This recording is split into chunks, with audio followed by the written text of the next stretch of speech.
بسم الله الرحمن الرحيم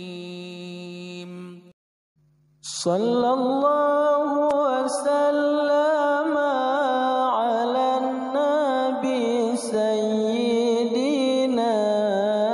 محمد وآله وصحبه أجمعين صلى الله وسلم على النبي سيدنا محمد وآله وصحبه أجمعين. Assalamualaikum. Jangan lupa like, comment, and subscribe.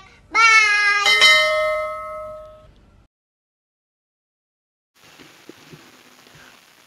Bismillahirrahmanirrahim.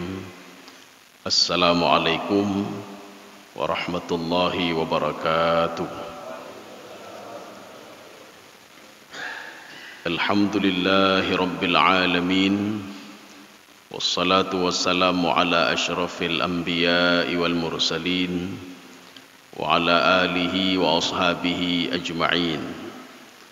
Raditu billahi rabba wa bil islami dina wa bi Muhammadin nabiyya wa rasula. Rabbi shrah li sadri wa yassir li amri wahlul 'uqdatam min lisani yafqahu qawli. Allahumma ij'al jam'ana hadza jam'an marhuma wa tafarruqana min ba'dihi tafarruqan ma'suma.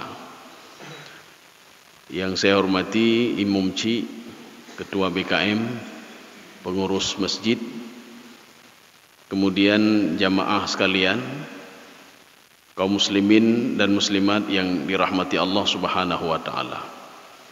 Di dalam kitab Syarah Al-Hikam, nyo kitab Al-Hikam itu dikarang oleh Ibnu Athaillah. Ini syarahnya, jadi judul syarahnya Iqadul Himam fi Syarah Al-Hikam, yang dikarang oleh Ibnu Ajibah Al-Husaini. Apa kata beliau? Akhlak manusia itu ada dua macam. Nyo bahasa kedanya pekatun ni, pekatun. Akhlak, etika, pekatun, itu ada dua macam. Yang pertama namanya jibiliyah, karakter jibiliyah. Karakter jibiliyah nyo na dua buah pemahaman. Pemahaman pertama, karakter turun temurun, hana berubah-berubah ya. Menyotatanya hainu, kenapa jadi pencuri? Ijau peliana ai ba. Ya pencuri cik jamun ba. Ya pencuri jamun. Hainu pakan mekat.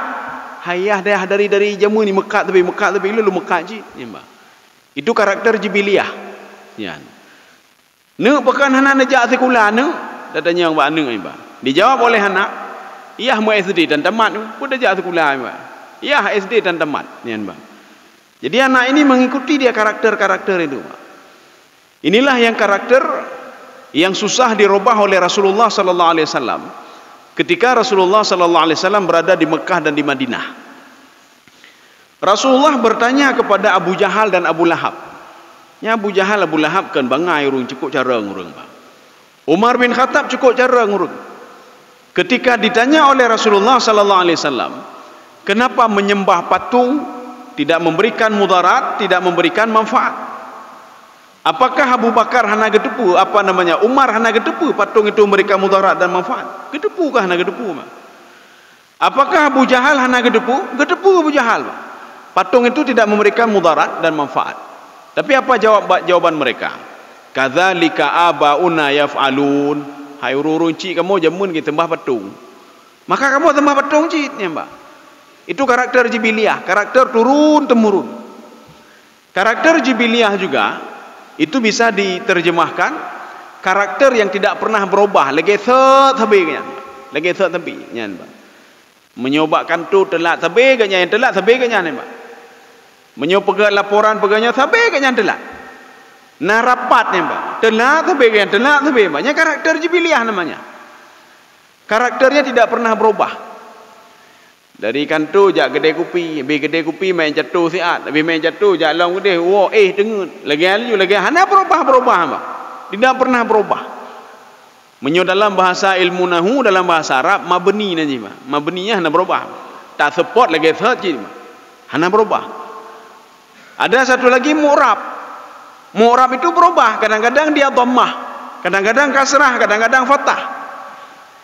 Kalau dia itu dalam bentuk maf'ulun bi, fathah, Pak. Kalau dia dalam bentuk jar majrur, kasrah, Pak. Bisa berubah-berubah. Kalau dalam bentuk fa'il, dhammah, dia bisa berubah. Tapi menyama benih hana berubah, Pak. Tak support ngejit tetap lagi ser ni, Pak. Tayu semayang lagi ser tapi, Pak. Tapi lagi ser, Pak. Diancam ini, diancam itu, tapi lagi ser kan, Pak. Ini namanya karakter jibiliyah. Karakter yang tidak pernah berubah. Jadi makanya kita tidak mengharapkan hal seperti ini. Hai kita nyoh hal jibiliyah lagi nyoh. Masa gok kan maju kita nyoh lagi nyoh set tapi Pak. Ini yang pertama. Yang kedua namanya karakter kasabiyah. Ya nih Pak. Apa itu kasabiyah? Kasabiyah adalah pembentukan karakter sehingga anak pencuri je ke ulama. Anak pencuri Pak, tapi je ke ulama Pak.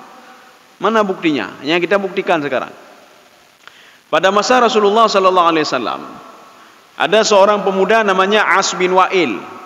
Nyan As bin Wa'il ya, benci ke Allah, benci ke Rasul, benci ke Quran. Sehingga ketika ketemu dengan Rasulullah sallallahu alaihi wasallam, apa kata As bin Wa'il kepada Nabi Muhammad ketika berada di Mekah itu? Anta abtar ya Muhammad. Kamu tidak bisa diuntung, kamu pembawa sial. Maka turunlah ayat Al-Quran, inna syani'aka huwal abtar. Ya Muhammad, hana perlaya ya Muhammad. Kupuyo ke As bin Wa'il. Dia mengatakan kepadamu kamu tidak beruntung, yang tidak beruntung itu dia, kata Allah Pak. Ya, Pak. Ini As bin Wa'il Pak. Tetapi anak beliau namanya Amru bin As, seorang penghafal Quran, seorang sahabat Rasulullah. Ibadahnya luar biasa. Maknanya apa? Kita bisa membentuk seorang pencuri, seorang musyrik, orang kafir menjadi orang paling taat kepada Allah Subhanahu wa taala. Ini karakter kasabiyah namanya. Bagaimana caranya? Mbak, gimana cara? Bagaimana membentuk seorang yang melawan Allah, tidak taat menjadi orang taat? Bagaimana caranya? Nah, dalam Al-Quran pada surah Luqman. Maka jika katanya kadang-kadang pakai teori barat, Pak. Teori dia, lepopo teori dia, Pak. Saya pernah duduk ketika ada seminar internasional di Jakarta, Pak. Jadi nanti ada orang profesor. Ketika beliau cerita tentang penaji awai Islam Nusantara, Pak. Kayak pegah nak Islam lain, Islam Nusantara, Pak. Saya tanya kepada beliau, Prof, bagaimana cara mendidik anak, membentuk karakter anak? Jauh leganya. Hana perle tayu tapuji bah lagi yang geroji. Nyamba, bah lagi yang geroji. Alam itu akan membentuk karakter dia, kata beliau. Dia nanti akan tahu sendiri. Bahana itu bayang bah lagi hana itu bayang gede. Itu mencu gede, Pak. Nanti dia itu akan berubah sendiri yang kepegahnya, Pak. Kepegahlah teori barat. Dalam teori barat kata beliau, lumpuh pegah donya, Pak. Kita ini dalam Al-Qur'an letak teori dalam Al-Qur'an. Potacok teori barat katanya. Untuk apa teori barat ambil? Maka beliau itu hana jaga Pak. Hana jaga anak. Gepegah lagi anak berubah ke roji. Lagi urung duk punya kade nanti iwa ke rumah pe jauh buih, Pak. Nyan, itu teori beliau, Pak. Anak begitu juga. Ketika anak tidak salat, biarin saja dia tidak salat. Anak mencuri, biarin saja dia mencuri. Nanti berubah sendiri dia. Dengan perkembangan ilmunya dia akan berubah sendiri. Lumpegah tidak, itu teori tidak benar. Maka mari kita merujuk ke dalam Al-Quran. Ada 3 teori Al-Quran yang bisa membentuk karakter. Apakah katanya kita ingin berubah, Pak? Maka lakukanlah 3 hal ini. Nyabih Ramadan pekatun thot lagi thot tapi pekatun, Pak. Tegolong Ramadan temena agop keung kegop macam-macamnya, Pak. Habis Ramadan lebih parah halam. Temena agop keung kegop kegop dengki kegop, Pak. Hana berubah, Pak. Yang menyuhana berubah karakter jibiliyah namanya. Maka kita membutuhkan ada 3 sarana, Pak. Ada 3 hal. Sebagaimana firman Allah Subhanahu wa taala dalam surah Luqman. Maka gekali Allah dalam Al-Quran melalui lisannya Luqmanul Hakim. Ketika itu Luqmanul Hakim memberikan nasihat kepada anaknya. Gekali Luqmanul Hakim dalam surah Luqman. Ini pembentukan karakter leboh, Mbak. Ya bunayya aqimis salah. Yang pun. Wahai anakku, dirikanlah salat. Ini pedang semayang. Maka lun beberapa hari yang lalu sama wali kota Banda Aceh lu berkah. Ibu kalau ingin merubah karakter urun Banda Aceh, ya, hai ini rubah bu kecuali semayang, you semayang lem. Ni you semayang lem. Menyohanai semayang hana berharap karakter berubah lu berkah lu. Saya ketemu juga dengan Bupati Pidi Jaya, lu berkah Pak Bupati, Pak Bupati hebat-hebat ron, nyak rubah karakter urungnya, urung Aceh, yo Pidi. Hai ini rubah haram menyohanai semayang urungnya. Maka pembentukan karakter itu ada pada salat semayang, Mbak. Maka jika katanya gayu li Rasulullah sallallahu alaihi wasallam. Apa suruhan Rasulullah? Muru auladakum bisalah.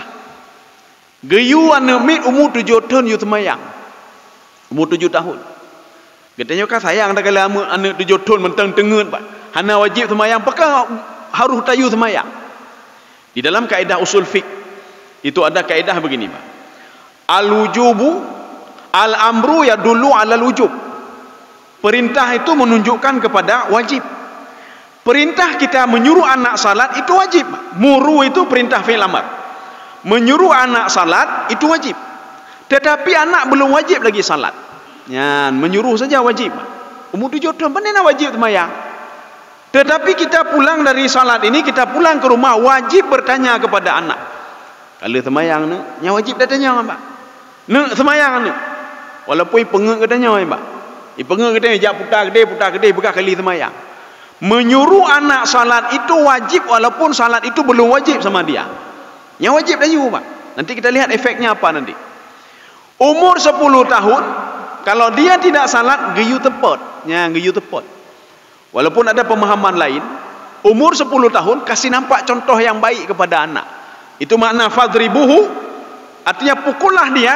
Maksud pukul dia apa? Dengan menampakkan karakter kita sama dia. Kita tak semayang tapi kalian umayah itu semayang tapi ya, karena mungkin lu hana lu semayang ya, nampak.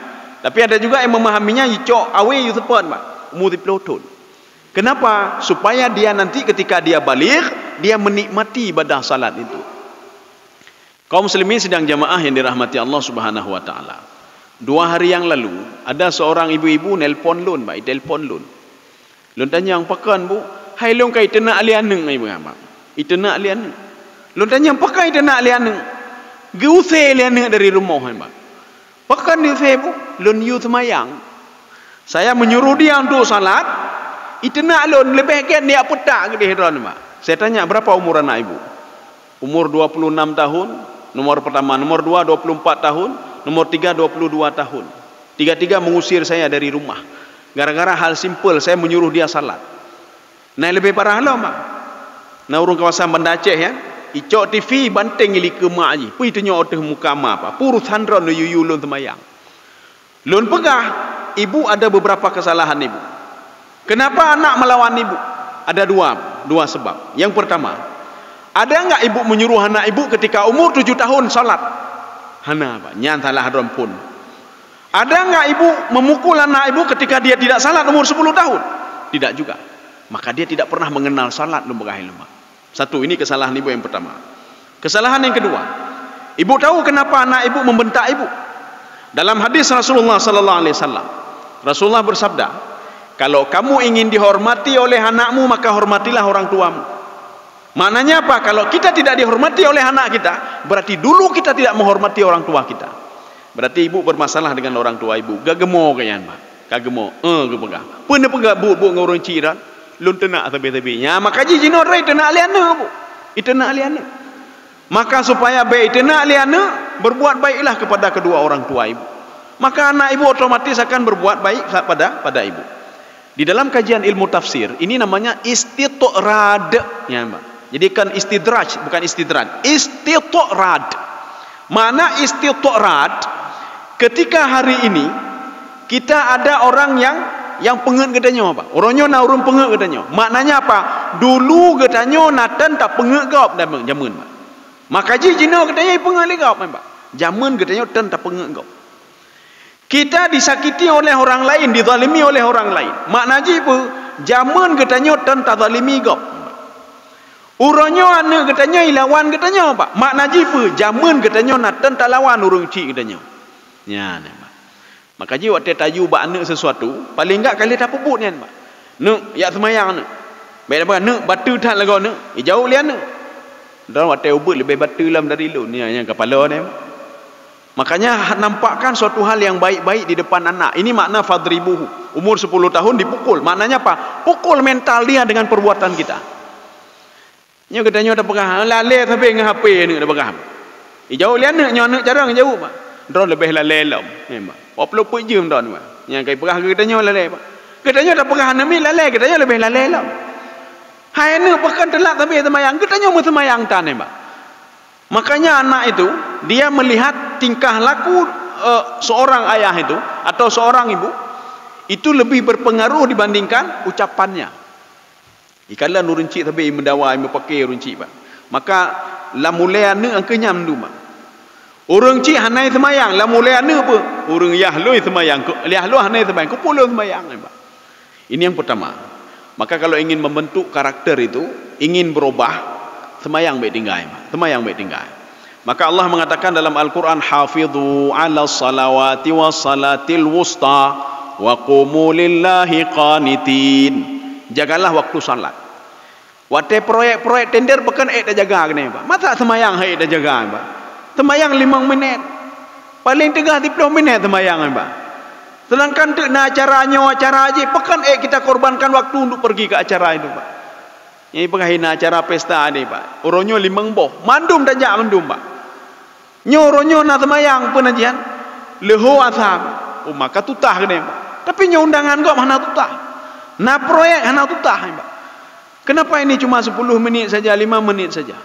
Makanya di dalam hadis Rasulullah sallallahu alaihi wasallam, hadis ini disyarah oleh beberapa ahli hadis yang hadisnya begini. Wahai Ibnu Abbas, ihfadillaha yahfadka. Jagalah Allah, Allah akan menjagamu. Di dalam syarahnya diungkapkan, jagalah waktu salat. Insyaallah Allah akan menjagamu. Ya pakai ban Allah ke jaga katanya waktu semayang hana jaga. Jaga waktu salat ni Pak. Ini yang pertama. Yang kedua, pembentukan karakter. Pembentukan karakter yang kedua, wa'mur bil ma'rufi wanha 'anil munkar. Kita tidak usah jauh-jauh pembentukan karakter. Dalam keluarga mendang Pak, dalam keluarga. Baik dah fikir tayu gop tayunyo, baik dah fikir kenan Pak. Anak draw katanya Pak. Dengan setiap hari menyuruh dia kebaikan, setiap hari melarang kejahatan, nak baik pebutnya, nak baik pebutnya, nak pebutnya, nak pebutnya. Maka akan membentuk karakter anak. Katanya tak pebiu ni Allah bah lagi untuk berubah ke draw. Yang salah Pak. Allah bah lagi bah tengah ke draw, nanti bedah ke draw je. Itu salah Pak. Maka setiap kita melihat anak itu berbuat kesalahan, langsung kita tegur Pak. Nyo salah nak. Nak jak semayang, jak semayang. Alasan apapun dia. Saya pernah duduk-duduk dengan seorang pengusaha baik Banda Aceh Pak. Apa kata beliau? Ustaz, anak lun kah berhasil anak lun? Lun tanya yang berhasil bagi ban Pak. Anak lun di Amerika aja nak. Apa kerja anak bapak lun tanya Pak? Anak saya manajer Ustaz di perusahaan. Aji lu pancing kanyan. Sekarang coba bapak telefon dia. Tapi dengan syarat lo speakernya coba dibesarkan. Bapak tanya satu saja tanya. Kalau semayang nak, aji tanya mentang tanya Pak. Ditanya oleh bapak ini, tapi lo mengalun perayuk lo speaker Pak. Bah lun dengar Pak. Kami duduk di salah satu kedai kopi habis salat subuh begini Pak. Dia telefon tu dengan bangga dia, ya anak lu Amerika sah. Telefon tu, nak sedang apa nak? Saya sedang sibuk. Karena beda waktu Pak. Kalau kita subuh mereka enggak subuh di sana Pak. Saya sedang sibuk sekali ni. Saya ingin memanage ni perusahaan. Nak kalau semayang nak. Oh mah sibuk tak lo ya? Ya, nyalu berah. Hana hebat anak ropa, hana semayang anak ropa. Hana semayang Pak. Kemudian bapak ini mengatakan apa? Hai nak, kalau kamu tidak salah jangan pernah anggap saya ayahmu nak. Ipulian ni Pak. Anak lu hana hebat tak? Hana semayang anak lu nak. Ya nak. Maka ji Pak sabi-sabi ni peringat. Walaupun anak kah hebat tak Amerika dia, menyojit titik orang nak telefon nak kalau semayang nak. Nak kalihnya, tapi ini nyan, Pak. Nyonya lagi gak nyan apa? Pembentukan karakter dia bisa menjadi orang yang tidak salat dong bahilum. Kenapa? Karena hidup dengan orang-orang yang tidak salat. Terima kasih.